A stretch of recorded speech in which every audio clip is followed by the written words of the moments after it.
ఈరోజు మనము గోంద్ కటీరా యొక్క ఉపయోగాలు, దాన్ని ఎలా ఉపయోగించాలి తెలుసుకుందాము. గోంద్ అంటే చెట్ల నుంచి వచ్చే ఒక రకమైన గమ్. ఇది శరీరానికి బలం, జాయింట్ నొప్పులు తగ్గించడం, ప్రసవం తర్వాత మహిళలకు శక్తి ఇవ్వడం ఇలా లక్షణాల కోసం వాడతారు. గోందును ఒక స్పూన్ నెయ్యిలో వేస్తే కన్నా మనకు అవి బాగా పెద్దవిగా విచ్చుకుంటాయి.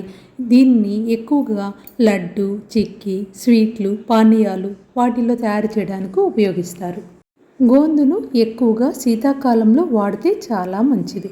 గోంద్ కటీరాను ఎలా వాడాలంటే, మనం కొంచెం గోంద్ కటీరాను కప్లోకి తీసుకొని కొంచెం వాటర్ వేసినామంటే కన్నా 2 గంటల తర్వాత అది జెల్లీలాగా అవుతుంది.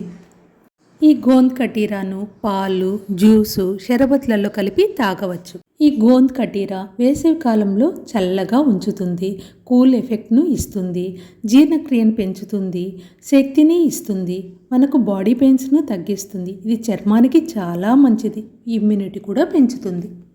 రోజుకు 1 స్పూన్ తీసుకుంటే చాలండి. చెట్ల నుంచి వచ్చే ఈ విధమైన సహజ గమ్ని ఆయుర్వేదంలో చాలా కాలం నుంచి ఆరోగ్యానికి ఉపయోగిస్తున్నారు.